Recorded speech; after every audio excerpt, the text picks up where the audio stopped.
എല്ലാവർക്കും മന്ത്ലി ഒരു സ്ഥിര വരുമാന മാർഗം അഡീഷണൽ ആയിട്ട് വേണം എന്ന് ആഗ്രഹിക്കുന്നവരാണ്. അങ്ങനെയുള്ളവർ പല ഇൻവെസ്റ്റ്മെന്റ് സ്ട്രാറ്റജീസുകൾ ഇംപ്ലിമെന്റ് ചെയ്യാറുണ്ട്. ഒരു വ്യക്തം ആൾക്കാർ ബാങ്ക് FD ആയിരിക്കും ആശ്രയിക്കുന്നത്. എന്നാൽ കുറച്ചും കൂടെ റിസ്ക് എടുക്കാൻ പറ്റുന്ന ആൾക്കാരാണെങ്കിൽ കോർപ്പറേറ്റ് FD ആയിരിക്കും ആശ്രയിക്കുന്നത്. കോർപ്പറേറ്റ് FD എന്ന് പറയുമ്പോൾ ബജാജ് ഫിനാൻസും ശ്രീരാമിലും ഒക്കെ FD ഇടുന്ന ആൾക്കാർ. ഇനി ഇതല്ലെങ്കിൽ മ്യൂച്വൽ ഫണ്ടിലോട്ട് പോകും. ബാങ്ക് FD എന്ന് പറയുമ്പോൾ ശരാശരി 6-7% ഒക്കെ ആയിരിക്കും ഇൻട്രസ്റ്റ് റേറ്റ് ആയിട്ട് തന്നെ ലഭിക്കുന്നത്. എന്നാൽ കോർപ്പറേറ്റ് FD ആകുമ്പോൾ അതിനേക്കാൾ കുറച്ചും കൂടി കൂടുതൽ. എന്നാൽ മ്യൂച്വൽ ഫണ്ട് ആകുമ്പോൾ മാർക്കറ്റ് റിസ്ക് ഇതിനകത്തുണ്ട്. എന്നാൽ ശരാശരി നമുക്ക് 13-15% ഒക്കെ ഒരു ആവറേജ് നമുക്ക് കാൽക്കുലേറ്റ് ചെയ്യാം. എന്നാൽ നിങ്ങൾക്ക് റിസ്ക് തീരെ എടുക്കാൻ താല്പര്യമില്ല, എന്നാൽ മികച്ചൊരു ഇൻട്രസ്റ്റ് റേറ്റിൽ മന്ത്ലി നിങ്ങൾക്ക് വരുമാനം ലഭിക്കണം എന്ന് ആഗ്രഹിക്കുന്നവരാണെങ്കിൽ നിങ്ങൾക്ക് ബോണ്ടിൽ ഇൻവെസ്റ്റ് ചെയ്യാം. അപ്പോൾ എന്താണ് ബോണ്ട് എന്നതാണ് ആദ്യഘട്ടത്തിൽ തന്നെ മനസ്സിലാക്കേണ്ടത്. അതേപോലെ തന്നെ എങ്ങനെ ഇൻവെസ്റ്റ് ചെയ്യാമെന്നും നമ്മൾ അവിടെ അറിയേണ്ടത് അത്യാവശ്യമാണ്. അപ്പോൾ നമുക്ക് പരിചയപ്പെടാം. എൻ്റെ പേര് ആൽബിൻ. ഇതേപോലെ അറിവുകൾക്ക് നിങ്ങൾ വളരെ ഇൻട്രസ്റ്റ് ആണെങ്കിൽ please like, share and subscribe. അപ്പോൾ നമുക്ക് നോക്കാം. ബോണ്ട് എന്നത് ഒന്നെങ്കിൽ ഗവൺമെന്റ് ആണ് ഇഷ്യൂ ചെയ്യുന്നത്, അല്ലെങ്കിൽ കമ്പനികളാണ് ഇഷ്യൂ ചെയ്യുന്നത്. അതായത് വ്യക്തിപരമായി നമ്മൾക്ക് പണം ആവശ്യം വന്നു കഴിഞ്ഞാൽ നമ്മൾ ആദ്യം എന്താണ് ചെയ്യുന്നത്? ബാങ്കിനെ അപ്രോച്ച് ചെയ്തുകൊണ്ട് ലോൺ എടുക്കുകയാണ് ചെയ്യുന്നത്, അല്ലെങ്കിൽ NBFCകളിൽ നിന്ന് ലോൺ എടുക്കുകയാണ് ചെയ്യുന്നത്. അതേപോലെ കമ്പനികൾക്ക് പണത്തിന് ആവശ്യം വന്നു കഴിഞ്ഞാൽ കമ്പനി ഒന്നെങ്കിൽ ഷെയറുകൾ ഇഷ്യൂ ചെയ്യും. ഷെയർ ഇഷ്യൂ ചെയ്യുമ്പോൾ ആ കമ്പനിയുടെ റിസ്ക് എത്രത്തോളം ഉണ്ടോ അത് തുല്യമായി വിധിക്കപ്പെടുകയാണ് ചെയ്യുന്നത്, അല്ലെങ്കിൽ റിസ്കിന് ആനുപാതികമായി, അല്ലെങ്കിൽ ഷെയറിന്റെ പേഴ്സൻറ്റേജിന് ആനുപാതികമായി വിധിക്കപ്പെടുകയാണ് അതിലൂടെ ചെയ്യുന്നത്.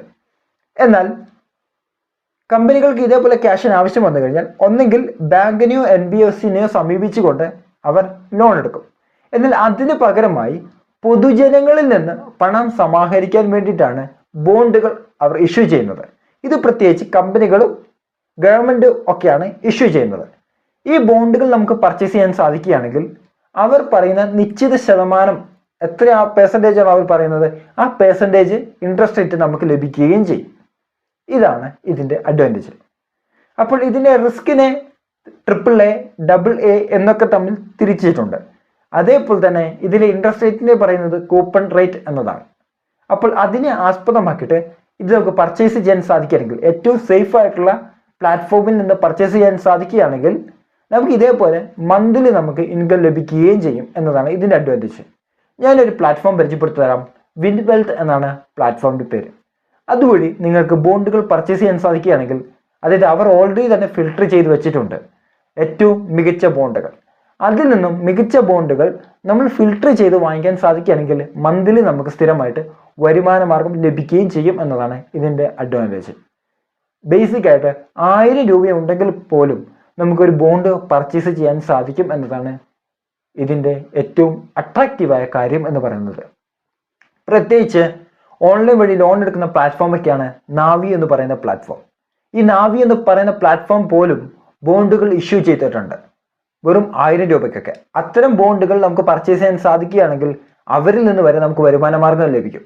അതായത് നാവി എന്ന് പറയുന്ന പ്ലാറ്റ്ഫോം അവർ ഇൻട്രസ്റ്റ് ആയിട്ട് പൊതുജനങ്ങളിൽ നിന്ന് ചാർജ് ചെയ്യുന്നത് തന്നെ ശരാശരി 31%, 35% ഒക്കെയാണ് അവർ ചാർജ് ചെയ്യുന്നത്.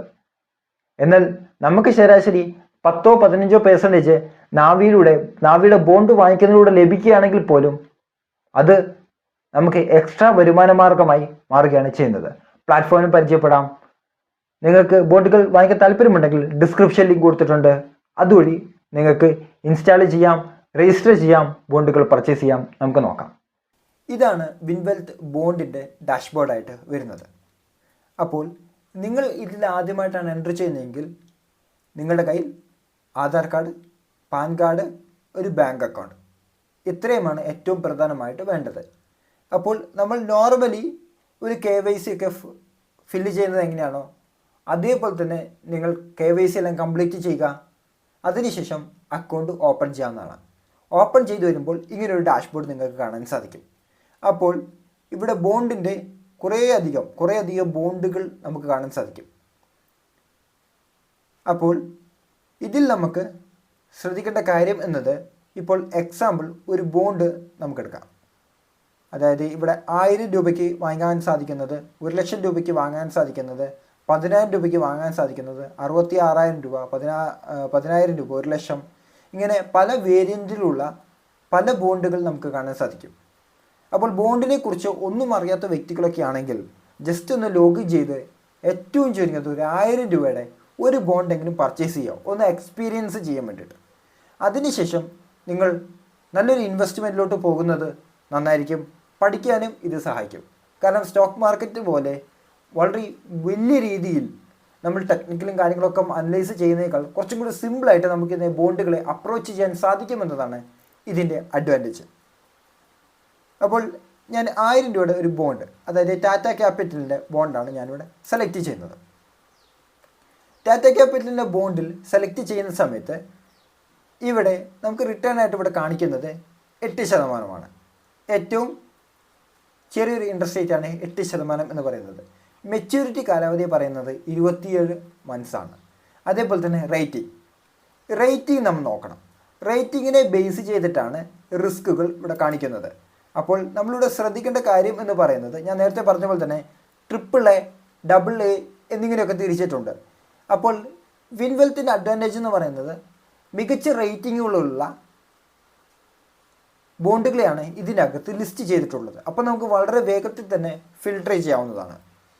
അപ്പോൾ ഇത് AAA ആണ് റേറ്റിംഗ് ആയിട്ട് ഇവിടെ വന്നിട്ടുള്ളത്. അതേപോലെ തന്നെ ഇവർ ഇൻട്രസ്റ്റ് റേറ്റ് പ്രൊവൈഡ് ചെയ്യുന്നത് ആനുവലിയാണ്.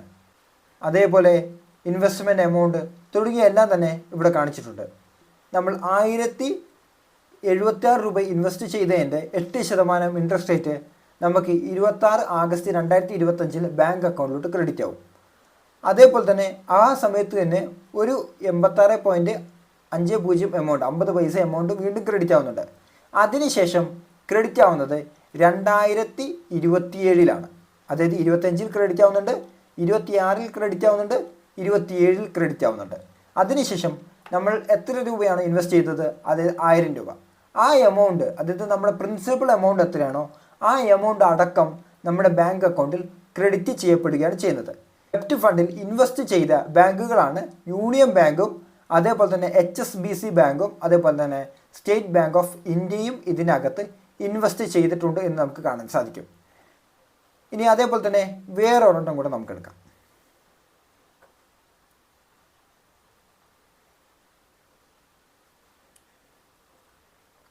എക്സാമ്പിൾ നാവിയുടെയാണ് ഞാൻ എടുത്തിട്ടുള്ളത്. ഇവിടെ നമ്മൾക്ക് റേറ്റിംഗ് കാണിച്ചിരിക്കുന്നത് A ആണ്. അതായത് റിസ്ക് ഇതിനകത്ത് ഉണ്ട്, അതായത് റിസ്ക് ഇതിനകത്ത് കൂടുതൽ എന്നുള്ള രീതിയിലാണ് കാണിച്ചിട്ടുള്ളത്. അതേപോലെ തന്നെ 12 മാസമാണ് മെച്യൂരിറ്റി കാലാവധി, 11% നമുക്ക് റിട്ടേൺ ലഭിക്കുകയും ചെയ്യും. മന്ത്ലി നമുക്ക് ഇൻട്രസ്റ്റ് ലഭിക്കുകയും ചെയ്യും. അതായത് എപ്പോഴൊക്കെ നമുക്ക് ഇൻട്രസ്റ്റ് ലഭിക്കും എന്നത് കൃത്യമായി തന്നെ ഇവിടെ കാണിച്ചിട്ടുണ്ട്. ജൂൺ, ജൂലൈ, ആഗസ്റ്റ്, സെപ്റ്റംബർ എന്നിങ്ങനെ 10,000 രൂപ ഇൻവെസ്റ്റ് ചെയ്ത് കഴിഞ്ഞാൽ എത്ര രൂപ വെച്ച് റിട്ടേൺ ലഭിക്കുമെന്ന് കൃത്യമായി ഇവിടെ കാണിച്ചിട്ടുണ്ട്. അപ്പോൾ നമുക്ക് എന്നാണ് ഇതിന് പ്രിൻസിപ്പൽ എമൗണ്ട് ലഭിക്കുന്നത്, 2026 ജനുവരി 1-ാം തീയതി നമുക്ക് ഇൻട്രസ്റ്റും അതേപോലെ തന്നെ നമ്മൾ ഇൻവെസ്റ്റ് ചെയ്ത എമൗണ്ടും നമുക്കിവിടെ ലഭിക്കും. അപ്പോൾ ടോട്ടൽ നമുക്ക് ലഭിക്കുന്ന എമൗണ്ട് എന്ന് പറയുന്നത് 11,091 രൂപയാണ് നമുക്ക് ലഭിക്കുന്നത്. ഇനി നമ്മൾ ഇൻവെസ്റ്റ് ചെയ്യാൻ വേണ്ടി പോവുകയാണെങ്കിൽ ഇവിടെ നമുക്ക് എത്ര യൂണിറ്റ് വേണം എന്നത് ഇവിടെ നമുക്ക് സെലക്ട് ചെയ്യാവുന്നതാണ്. അതിനനുസരിച്ച് ഇവിടെ എല്ലാത്തിലും തന്നെ മാറ്റങ്ങൾ വരുന്നത് നമുക്ക് കാണാൻ സാധിക്കും. അതായത് നമുക്ക് വരുന്ന എമൗണ്ടിൽ ഇൻട്രസ്റ്റ് ആയിട്ട് ലഭിക്കുന്ന അല്ലെങ്കിൽ വരുമാനമായി മാർഗമായി ലഭിക്കുന്ന എമൗണ്ടിൽ എത്ര രൂപ വരെ ഇതിനകത്ത് മാറ്റം വരുന്നുണ്ട് എന്ന് നമുക്ക് കാണാൻ സാധിക്കും. അതേപോലെ തന്നെ ഇവിടെ ഇൻവെസ്റ്റ് എമൗണ്ടിൽ മാറ്റം വരുന്നുണ്ട്, യൂണിറ്റിൽ മാറ്റം വരുന്നുണ്ട്, നമുക്ക് കിട്ടുന്ന ഇൻട്രസ്റ്റിൽ മാറ്റം വരുന്നുണ്ട്. ഇനി നമുക്കറിയേണ്ടത് ഇവിടെ SBI, HDFC, കൊടാക്ക് തുടങ്ങിയ ഇൻസ്റ്റിറ്റ്യൂഷൻസുകളും ഇവിടെ ഇൻവെസ്റ്റ് ചെയ്തിട്ടുണ്ട്. അപ്പോൾ നമുക്ക് കാണാൻ സാധിക്കുന്നുണ്ട്. ബാക്കി ഡീറ്റെയിൽസുകൾ നമുക്ക് വേണമെങ്കിൽ ഇതിലൂടെ നമുക്ക് വാങ്ങിക്കാവുന്നതുമാണ്. ഇനി ഇൻവെസ്റ്റ് ചെയ്യാൻ വേണ്ടി പോവുകയാണെങ്കിൽ ഇൻവെസ്റ്റ് നൗവിൽ ക്ലിക്ക് ചെയ്യുക. അപ്പോൾ ഇൻവെസ്റ്റ് നൗവിൽ ക്ലിക്ക് ചെയ്യുന്ന സമയത്ത് ഇവിടെ നമ്മുടെ UPI ID ഇവിടെ പറയുന്നുണ്ട്. അതേപോലെ തന്നെ സ്കാൻ ചെയ്ത് പേ ചെയ്യണമെങ്കിൽ പേ ചെയ്യാം, അല്ലെങ്കിൽ ഡയറക്റ്റ് നെറ്റ് ബാങ്കിങ് മുഖേന നമുക്ക് പേയ്മെൻറ്റ് ചെയ്യാം. അപ്പോൾ ഇങ്ങനെ പേയ്മെൻറ്റ് ചെയ്യുന്നതിലൂടെ നമുക്ക് ഈ ബോണ്ടിൽ ഇൻവെസ്റ്റ് ചെയ്യാനും, അപ്പോൾ ഓരോ ടൈം പീരീഡിൽ, അതായത് ഇപ്പോൾ ഈ എമൗണ്ട് ഞാൻ പേ ചെയ്തിട്ടുണ്ടെങ്കിൽ 60,117 രൂപ ഞാൻ പേയ്മെൻറ്റ് ചെയ്തിട്ടുണ്ടെങ്കിൽ 534 രൂപ വെച്ച് മന്ത്ലി എനിക്ക് എൻ്റെ ബാങ്ക് അക്കൗണ്ടിൽ അതായത് 17-ാം തീയതി ആകുമ്പോൾ ഞാൻ ഇതിനകത്ത് രജിസ്റ്റർ ചെയ്ത ബാങ്ക് അക്കൗണ്ടിൽ ഈ എമൗണ്ട് ക്രെഡിറ്റ് ചെയ്യപ്പെടുകയും ചെയ്യും. മന്ത്ലി എനിക്ക് സ്ഥിരമായിട്ട് ഒരു വരുമാന മാർഗ്ഗം ലഭിക്കുകയും ചെയ്യും. അപ്പോൾ നിങ്ങൾ എത്രത്തോളം കൂടുതൽ ക്വാണ്ടിറ്റി ബോണ്ടുകൾ ഇതിനകത്ത് വാങ്ങുന്നോ അത്രത്തോളം കൂടുതൽ ഇൻട്രസ്റ്റ് ഇനത്തിൽ നിന്ന് നിങ്ങൾക്ക് വരുമാനം ലഭിക്കുകയും ചെയ്യും. അതായത് ഇതിനകത്ത് നമ്മൾ ഒരു തരത്തിലുള്ള റിസ്ക്കും അല്ലെങ്കിൽ പണിയും എടുക്കാതെ റിസ്ക് ഇതിനകത്തുണ്ട്. അതായത് ഇവിടെ റിസ്ക് കാണിച്ചിട്ടുണ്ട്.